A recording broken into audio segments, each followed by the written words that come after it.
What if the thing you've been called to build has been quietly revealing itself through your whole career? Today, I'm joined by someone who brings energy, strategy, and heart into everything she does, Natalie Siston. This is the Your Next Success podcast, and I'm your host, Dr. Carolyn Sangel. I'm a life-first career coach and strategist on a mission to normalize questioning your career. Because I believe each of us is made on purpose for a purpose only we can fulfill. The longer we live out of alignment with who we are, what we do best, and why we're here, the more we miss out, and the more the world misses out on what only we can give. The Your Next Success podcast is where we explore how to build a career that truly fuels your life. We talk about self-discovery, smart job search strategies, professional growth, and you'll hear stories from people who've navigated big career transitions themselves. So you can see what it's really like to make bold changes and feel inspired to create your own version of authentic success, one that is aligned, meaningful, and truly yours. Natalie is a leadership expert, keynote speaker, certified coach, and the lead global presenter for Positive Intelligence. She's also the author of the best-selling book, Let Her Out, Reclaim Who You've Always Been. Her career spans higher education, Fortune 100 leadership, coaching, content creation, and her story is a beautiful example of how curiosity, clarity, and small decisions can lead to powerful transformations over time. In this conversation, Natalie and I talk about how growing up in a town of 600 people shaped her leadership style, the breadcrumbs that led her from psychology to coaching to entrepreneurship, what it was like to walk away from a stable corporate job to pursue her vision, how positive intelligence transformed her life and helped her step fully into her mission, the origin of her book, Let Her Out, and why permission granted is her next calling. This episode is for anyone who's quietly been building something and is ready to give themselves full permission to go all in. Welcome, Natalie, to Your Next Success. I'm so thrilled and excited for this conversation that I'm getting to have with you in this moment. So thank you for being here. Well, I'm very excited. I think we're going to have a very energetic and information-filled and hopefully very inspirational conversation for your listeners. As you know, part of my desire for this podcast is to help people understand the story behind the story of people's careers and their journeys. So I'd love to kind of understand from you. Tell us how your journey began. Where did you grow up? What were you interested in? What did you think you wanted to do? Oh my gosh, I think this is going to come up throughout because I think we're all dropping breadcrumbs our entire lives, and it almost takes you being in a career for 20 or 25 years to zoom back and be like, okay, I see it. And we'll talk a bit about my book, and that was really the inflection point for me to look back at all the breadcrumbs I've collected. But I think where I grew up is extremely important to the story of my life. I grew up in a town called Republic, Ohio, USA, for those who may be listening internationally. And that is a town of 600 people, Caroline. It is the place where everybody knows everybody and everybody's business.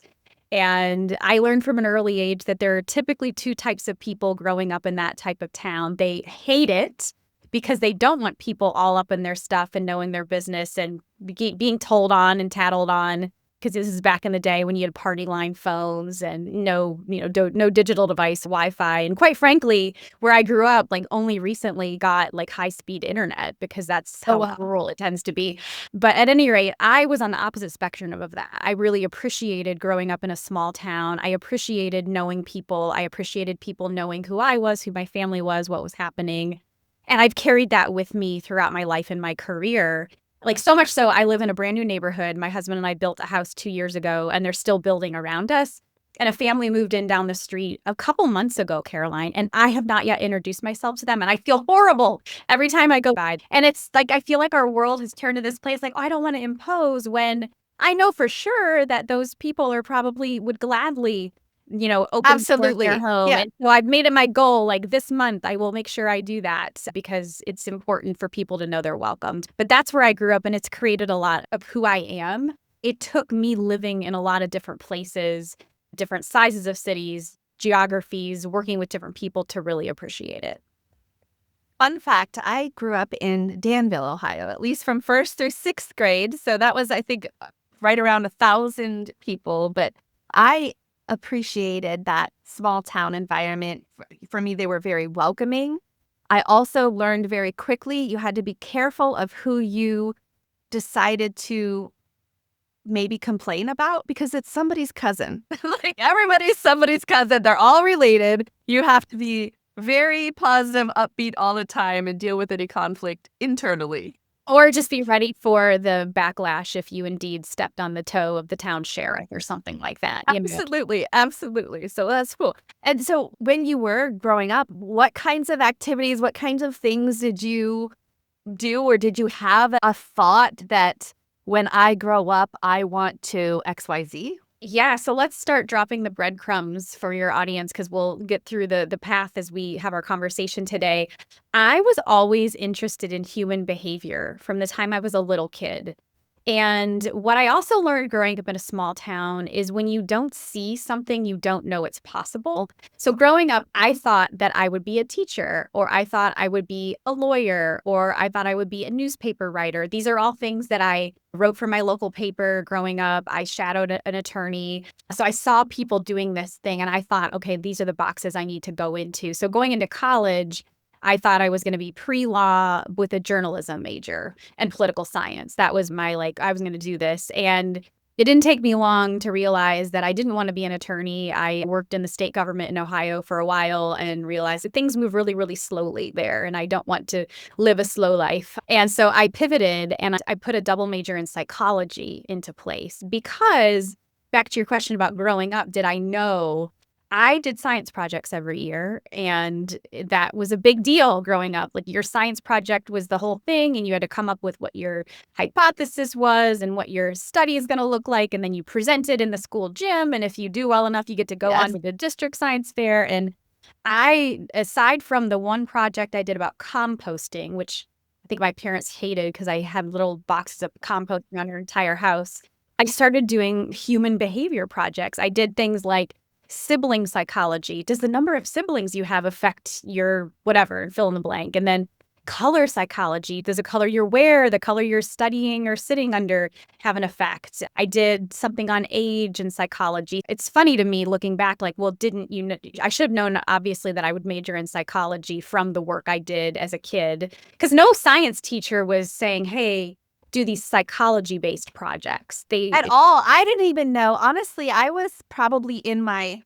30s before I realized that there were things that were science beyond the hard sciences that I chose. Literally, I did not know. I think I had such an aversion to maybe dealing with some of the things that I had kind of blocked. I never took psychology. I never took any of that.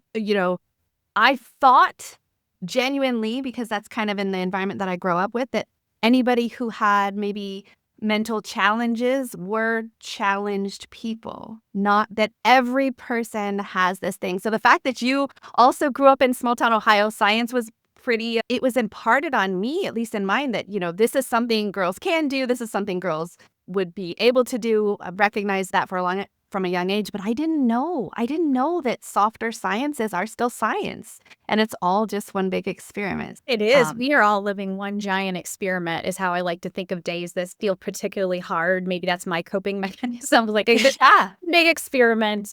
And what variable are we going to test today, right? Yeah. What I also appreciated about growing up, I have one older sister and I have two parents working full time when I grew up. And we always had dinner together in the moments we could because, as we got older and busier, it didn't always happen. But my parents always talked about their work. And I was a geek. What did they do? My mom she started off as like a secretary and admin at a bank, then moved on to support our church's regional office. And then her ultimate career, she spent her last 20 years at the local public library where she started in a fiscal administrative position, and she ended up, I call it the COO position. For it's like it wasn't her title, but that's what she did. And so it's really cool to see my mom, with a 2-year college education, do that kind of work. And then my dad always worked in factories, assembly-based work. And my dad was in and out of work growing up. And that I didn't realize until I got older about how much of an effect that had on me, because I learned a lot about what's hard about work from my dad's stories. We can come back to him a little bit in our conversation today, but I was always interested and intrigued about the colleagues and the relationships. And so when I took my first organizational behavioral psychology class in college, I was staying after one day to, I don't know, just use the desk to write notes. And the teacher stayed, and he's like, you're really intuitive about this. You really get this stuff. And I wish, Caroline, so if there are moments, so for all your listeners, there are the moments where people were like, okay, and that's the day she decided she was going to do this. I didn't. I ignored him. I just took the compliment and I put my head down. So I'm like, who am I to receive this type of feedback? I was scared, I think, because I didn't know what that meant, because what he was suggesting was not on my path. I was a senior in college. Yeah. I was engaged to be married. I was preparing to move across the country. And I was like, I can't have a variable thrown in right now. I have so much. And so I just took that for what it was and got a great grade in his class, really enjoyed it. And then, less than a year later, married my college sweetheart. He was in grad school at Stanford. So I'm 22 years old, moving across the country in 2002. So this is post whatever Great Recession that is, into Silicon Valley with not a tech degree. So I sat on the couch for about 8 weeks after I moved there. Not 8, maybe 8 weeks, waiting for one of the many, many jobs I applied for to come to fruition. And I ultimately ended up getting a really cool job at Stanford's Alumni Association. So I'm the type of person where my parents didn't graduate from 4-year colleges. So my sister and I are first generation college grads. And I loved watching her experience at a very small liberal arts school in Ohio called Baldwin Wallace. I went to the Ohio State University. So at the time, the largest campus in the country. So talk about opposite worlds, from small town to the biggest college. So I'm, going across country as a 22-year-old, no job, brand new husband. We were actually living in his advisor's house sitting. So we didn't even have our own place. I'm like, oh my gosh, what's happening? How amazing is that, though? Because that's a lot better furnishings than you probably would have been able to get. True. Yeah. And then when I got the job, we then quickly started to go furniture shopping and use their front room to store things in. Yeah, we laugh a lot because I consider myself to be very successful and very fortunate. Same with him. And we've joked with our kids a lot. We're like, when we got married, we had 2 things. We had love and debt. So we're like, everything we've built around us, we've built, and we're really proud of that. And so at any rate, I ended up working at Stanford's Alumni Association while my husband finished his degree, and I had an amazing time. I mean, if I could go back and relive a job, that would be it. Just because of the people I was surrounded with, fun work. It was always intellectually stimulating. So that's what I did for the beginning of my career. It's amazing. And then how did that transition, leaving the Stanford position, and or how long were you there? And then what'd you do? Yeah. And once again, good questions to ask, and for people seeking mentorship and such. So because college was so crucial to where I feel like I ended up in my life, I thought it was just natural that I work in higher education. So at this point, I thought, well, my husband will always work in higher education as a professor. So I'll naturally just always work at the college where he is. And so this was just what I thought. I was planning to go get a master's in higher education. And I was talking to one of my mentors from undergrad, Felix, and he said to me, he's like, just time out. He said, I would actually encourage you to get a different kind of master's degree. And I said, oh, well, say more, because you have that degree. It's funny to hear you say it. He's like, I would recommend you get an MBA. And I said, oh, okay, tell me why. He's like, well, you can always work in higher education with an MBA, but you can't always go work in business with a master's in higher education. And I'm Nice. like, okay. And at the same time, the CEO of the president of Stanford's Alumni Association, he said to me, have you thought about getting your MBA? And I had not. That was nothing ever on my list of thinking about getting an MBA. And so I actually started applying to MBA programs as my husband was getting ready to graduate with his PhD, and ended up getting into my alma mater, Ohio State, on a full fellowship, and then stars aligned, and he actually got a faculty job at Ohio State, which is where he still is. And this is very unusual. Nice. Most Yeah. people do not go back to their alma mater to teach. And so we have pinch me moments quite a bit. What does he teach? What is his area? He's the chair of the mechanical and aerospace engineering department. So cool. Yeah. So cool. Okay, so you're at Stanford, you get these seeds planted that maybe you do want to go back to school. Stars align, you get to come back to the area that you know and love. You go to grad school to get your MBA, he starts a faculty position, and life is amazing. Then what? So then I jump right back into almost where that conversation left off with that professor who said, you're really good at this stuff. And so I really jumped back into the organizational behavior. I thought I would go into HR. I thought I would go into some type of people ops role. And here's what I learned in my MBA program. No one hires interns for that. And if they do, they either pay very little or pay nothing. And once again, remember our conversation, my husband still and I had love and debt. Yeah. Like this is ridiculous. My classmates are getting these $10,000 a month internship offers, and I'm being told, "Oh, we'd be happy to have you, but we can't pay you."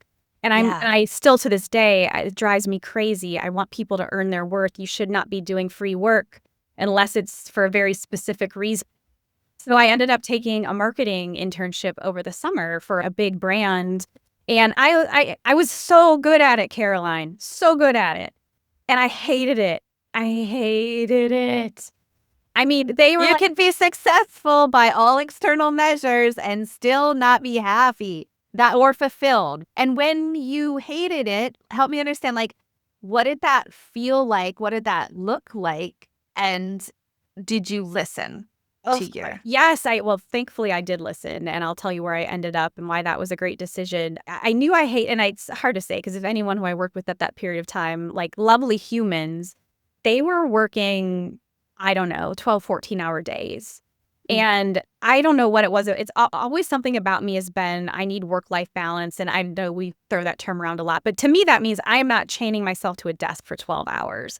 I'll happily go home, get back online if I need that type of thing. But I saw people in the office when I came in still there and sending emails 2 hours later. I'm like, that's red flag number one. Because my husband and I were planning to start a family soon, and we knew that would be hard.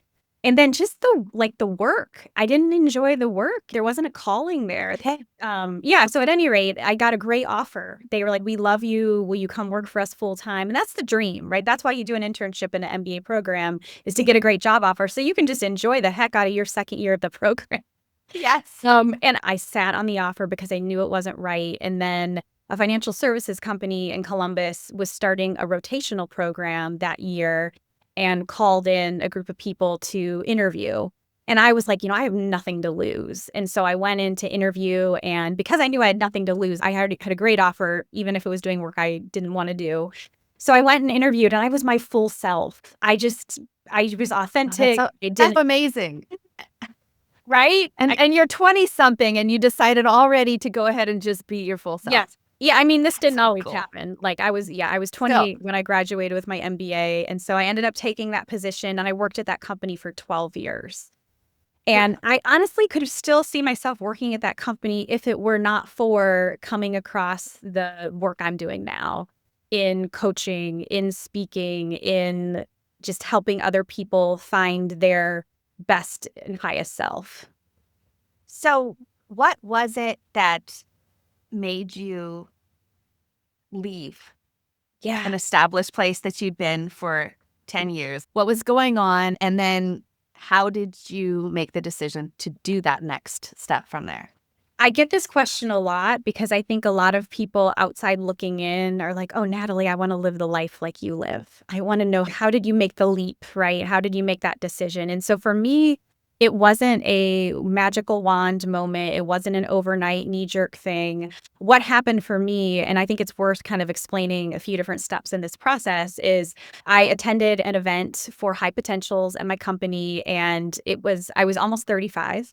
And I was sitting by our facilitator at lunch, and she had this way about her who just made me feel like I could share anything with her. And she's like, hey, tell me more about yourself. What's going on? I'm like, yeah, I'm just like meh, meh. And she's like, I know. She's like, actually, when I'm not facilitating, I'm a coach and I help people get through their meh. Do you want to talk about this? And I had never heard of this thing. And Right. so I had a call with her, and nervously, I went to my manager and said, hey, I met this person. And I had a very good, close relationship with my manager. We were very transparent with her about stuff. I said, would you sponsor coaching with this person? And she said, yes, I will do that. So step number one, knowing I was at a good company, they were willing to invest in my development, but I had to ask. So if anyone Yeah. listening here is like, oh my gosh, I would really like to do this, but I don't know that I can afford it, ask your manager. You never know what they're going to say. Just please ask. And then from there, I had an amazing transformative experience. And she said to me, she's like, what were things you enjoyed doing as a kid that you don't do anymore? And I said, well, as a kid, I was always writing and speaking. I grew up as a Mm. lifelong 4-H member, and other kids raised cows, and I did public speaking. I've been doing public speaking since I was 8 years old. She said, okay, well, then go start doing that. And so our coaching ended up being a plan to map out what does it look like to do that? How do I actually take the steps and feel confident to do that? This was 2016. So I said, I want to speak external to my job every quarter. And I did that, like easily got those slots filled up. Just coming up with topics that I was excited about and going to the local chamber of commerce or the women's group in my town. They were always happy to have someone come in and do that speaking. And a little bit past this experience, I was talking to a colleague at my company, and he said, well, you seem like someone who would be a great coach yourself. Have you thought about doing coaching school? And I said, no, no. Like, once again, this disbelief. So other, signs here, like, Yeah. like the third time in my life, I'm like, what? Who am I to? Right. So I always like to just hold people by the shoulders through the screen and say, who am I to? You're made for this. And he said, we found a way for the company to cover the tuition of this coaching program. Oh, And wow. coaching program is not inexpensive. Like, it was a 5-figure investment, and it was time. It was time away from my family. It was time to study. It was time to practice. And so I went for it, and I got my coaching certification in 2017, started coaching clients. The day after I got done with my coach training, someone reached out and I was like, I can coach you. And so I just started building a coaching practice, and I started getting paid for my speaking while I was working full time. And I always was very transparent with all of my leaders about what I was doing. It was never in conflict with what my day job was there, because I loved my jobs at the time too. I was doing Yeah. relationship management, business development work. And my last role at the company was as director of sales coaching and development. So talk about nothing would have ever happened if I hadn't followed these breadcrumbs. And so Yeah. what ultimately, like, where I took the leap and made the pivot happened in 2020. I like to tell people I quit my corporate job with a pension before it was the cool thing to do in the pandemic. I had been building my business so much. I had set a date late 2019 that my quit date was going to be March 13th and that my last day was going to be April 4th. I had Oh, wow. this written down. I think, like, at the time I changed all my passwords to like April 4th because I wanted that to be reinforced to me every day. And then on the morning of March 13th, I was in our home gym with my husband, and he said, do you think today's the day to do this? And I said, I've been working so hard. I can't keep doing all the things. He's like, no, I mean, like, you're going to do this, but today, like the day our governor is going to shut our state down, like, is today that I'm like, oh, I see what you're saying. I said, okay, maybe not today. So I held out for a couple more months, and I'm glad I did, because this is where positive intelligence came into my life. Oh, do tell. How did that? For Yeah. anyone who has not listened to Caroline's episode on mental fitness, pause right now, come back to this, listen to that episode and come back, because then you'll understand, you'll fill the gap for yourself. But in January of 2020, I was invited to take the Positive Intelligence app-guided mental fitness program with one of my coaches that I was working with at the time. He interviewed Positive Intelligence's CEO, Shahzad Shameen, on his podcast. Shahzad's so gracious. He always is like, hey, have people experience this work? And I said, oh, I think this feels like it's something I can do for my job because it's coaching. So yeah, let's do this. And Caroline, if I can tell you, within 2 weeks, like, I felt different as a human. would be an understatement. I just I felt get an it. immediate transformation. I mean, I listened to yours, folks. I'm just going to give you the punchline. Caroline's like blood pressure went down 20 points after doing 20 this. points. Yes. Yes. What does that? Like, And I did it because I was transitioning from a very stable, established career into taking this leap that I felt like I was made for. And that, gosh, God, why didn't you make somebody who could support candidates all throughout their careers? Why didn't you do that? And it was like, ha, ha, ha, because I made you.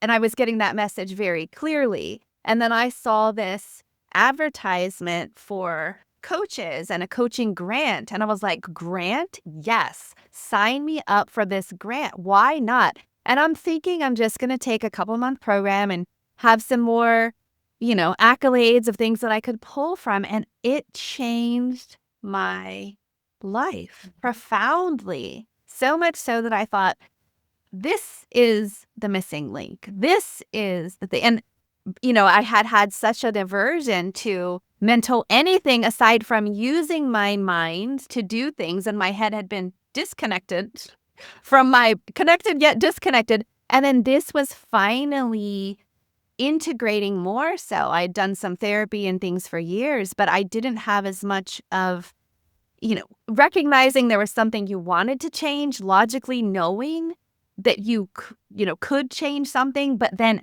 actually having the practical tools to do it and make new neural pathways in your brain. Wait, what? And that alone, not medicine changes, not anything else. My top number on my blood pressure had gone down 20 points. And of course, then, the beautiful thing about having a grant and allowing coaches to experience this is then they do want to sign on and have all their people to do it too. Imagine what your life would be like if your career aligned with who you are, what you do best, and actually fueled the life you want. At Next Success, we support all ages and stages through career transitions, from students exploring majors or careers to job seekers actively searching or reimagining their next move to professionals committed to self-awareness and leadership growth. Stay connected and explore what's possible at nextsuccesscareers.com and follow Next Success Method on LinkedIn, YouTube, Instagram, and Facebook.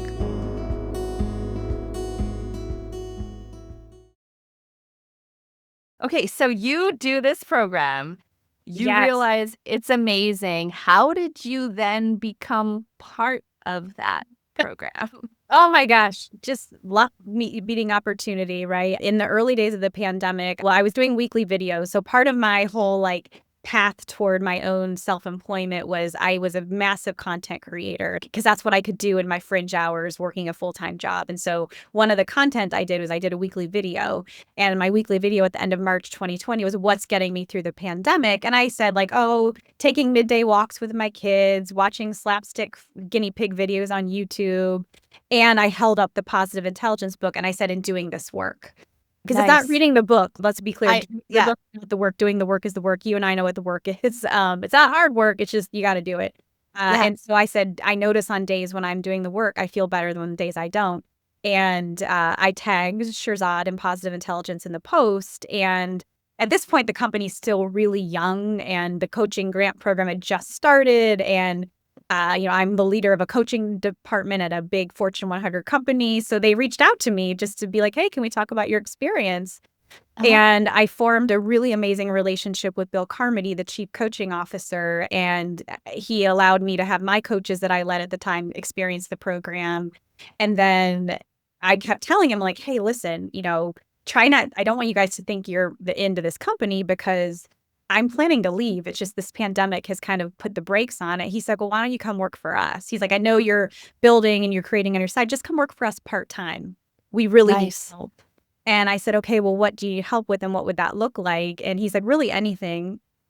So amazing is that? And make your own job. Doing is over the past 5 years, I have touched about every single area of the company. I came in and I helped them build out their coaching program. And on the back end of that, hired a coaching operations leader. And then in 2021, I stepped in to help build out their B2B part of their business and led client success. and have done, I mean, just tons of things. So I tell people, I'm like, I was there when the Zoom screen had 4 people on it with like the leadership team meeting. And now when we have an all hands meeting, it's anywhere from 50 to 70 people, depending on who can come live because we have a global team. And so I have been working with them in different capacities for the past 5 years. And this year I stepped into my dream role for them, which is their lead global presenter. So I have literally gone internationally to present on the behalf of positive intelligence Oh, for wow. companies, organizations, conferences who want to hear this message. And then hopefully from there, have their members or their team experience the work, the positive intelligence work. So I'm doing that in combination with all of the work that I started on my own in 2020, which much like you is coaching. So I do, I hold a small coaching portfolio.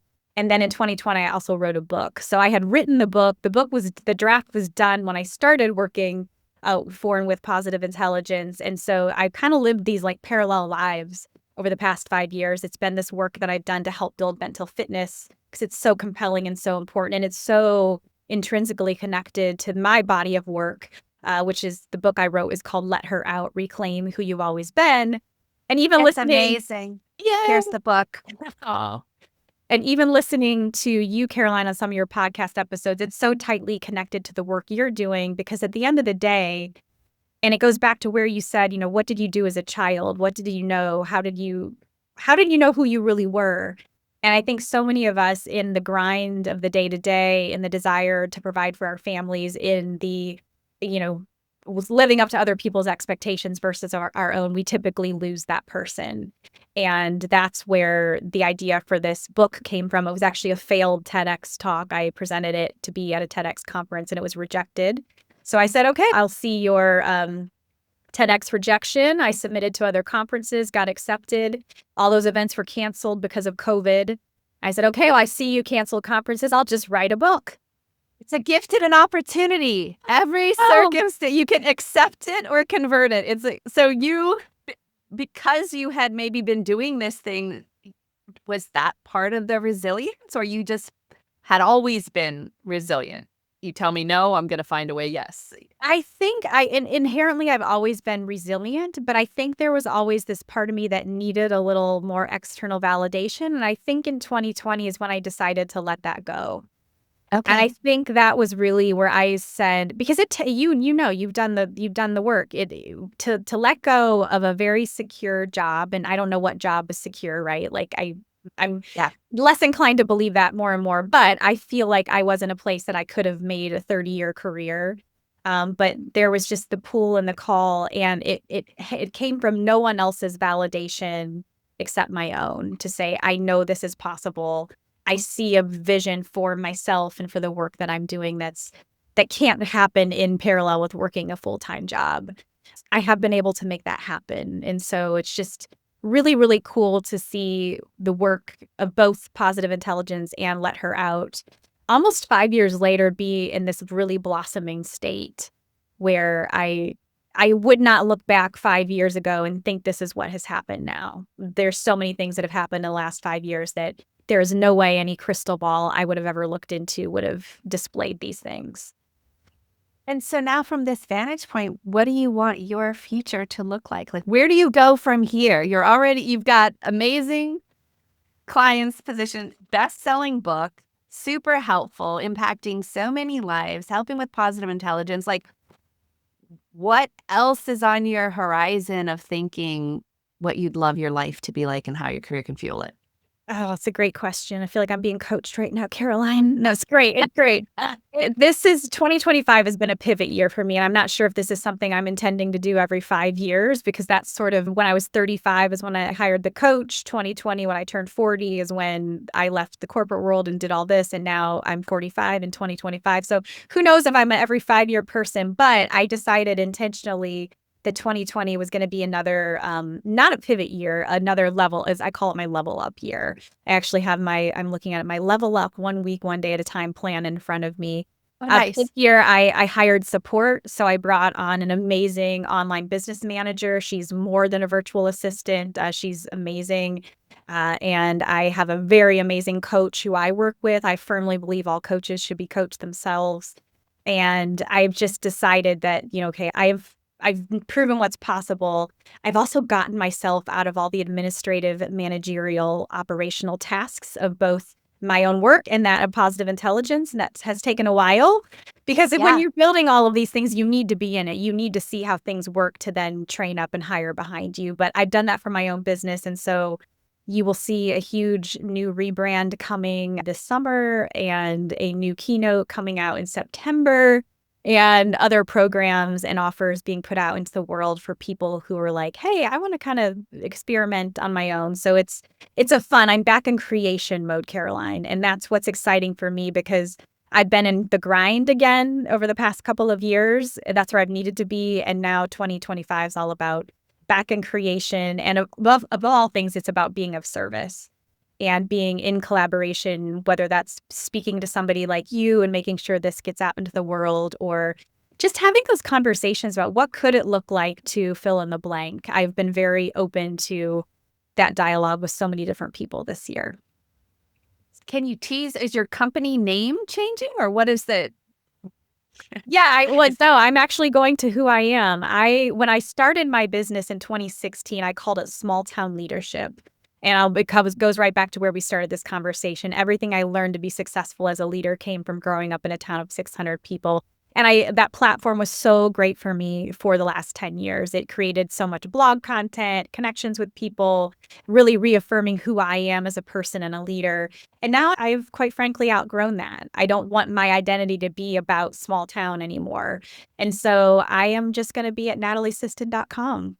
Oh, nice. You are the brand. I am. So many people say, like, you are the brand. So nataliesiston.com. So who works with you? How do they work with you? Help us understand. And where do they find you? Yeah, there are two main audiences I work. One is anyone who's planning an event where my speaking services could be of value. And so I work with a lot of women's associations, women's conferences. I'll come in and keynote or workshop about Let Her Out. Of course, I'm delivering mental fitness keynotes and webinars and workshops on behalf of Positive Intelligence. And then, okay, I'll just say what my new keynote's going to be here, Caroline. I haven't shared this with anybody yet, but oh, we are so lucky. But my new keynote is called Permission Granted. Oh, I love it. And it will flex to the audience that it needs to flex to, because it could be a sales team saying, hey, I want our sales team to really feel like they've got full permission to go be creative in how they explore our market, how they explore new markets. It could be a career development day where it's how do I really know that I am the only person who has to give my permission about my career. So I'm very excited because what I found over the past several months and definitely, but even the past couple years, so many people either come to me as a coaching client seeking permission, and no one needs my permission. You don't need my permission. But inherently, many of us have wired ourselves because of our saboteurs, our negative mental thinking patterns, that we need to have that permission. And so I want this to be a body of work that will really unleash to people to say, you are the only person who needs to give yourself permission. So the plan is for this to turn into also my second book and other types of fun. I have a high restless saboteur. So for those of you who are like, what are these words you're talking about? Go listen to the other episode. But it means that I can be a bit of a swirling dervish, but it also means when channeled right, my capacity and creativity are just on fire. And so I'm so excited about Permission Granted. It was a light bulb moment that happened when I was working with a branding coach. And it was just like electricity happened in the room. And we said, this is it. Oh, that's so amazing. This has been such an exciting, wonderful conversation. I've just learned so much more about you and even more depth behind the story. So I definitely appreciate that. I'm big on authentic success. And authentic success, I believe, is however you define it to be. How do you define authentic success in this moment? Authentic success is when you can show up to whatever space it is that you're occupying, whether that be your professional space or your personal space, and you are completely who you are. There's no false front. There's no shaking your head yes when inside you're screaming no. It's you are aligned. There's no inconsistency. It's like if we were to put a litmus paper in your body, it would just be white. There would be no red or blue happening. It's like, okay, you are neutralized across yourself. because you're not pretending to be somebody who you're not. Oh, I love it. And you've let her out. And just to be that. Yes. Yes. Yeah. And for people who are interested in like, how can I do that? Grab the book or grab the audiobook. It's a 4-step process to help you let her out. And if that's not your cup of tea, you know, Caroline's your person. Like, she's got an amazing roadmap and process for you to do this as well. I appreciate you so much. Thank you, Natalie, for all of your time, all of the wisdom. And the links will be in the show notes, everyone. So be sure to check out Natalie's work, get her book, and look for her next permission granted work. So thank you so much, Natalie. I appreciate you. Thanks, Caroline. Thank you. Natalie's story is a reminder that transformation doesn't require a dramatic break. It can unfold through consistent action, clear intention, and a deep trust in what's possible. You can explore her work at nataliesiston.com, get her book, Let Her Out, and be on the lookout for an upcoming keynote and her second book. The links are in the show notes. And if this episode spoke to something in you, if you're standing at your own edge, wondering what might be next, download the free Navigating Career Transitions workbook at nextsuccesscareers.com. It's designed to help you clarify what matters and take the next aligned step. Thanks for listening. Until next time, you already have the experience, the insight, and the creativity to build what's next. Your next success is waiting to unfold. Thanks for listening to Your Next Success with Dr. Carolyn Sengel. Remember, authentic success is yours to define and includes aligning your career to support the life you want.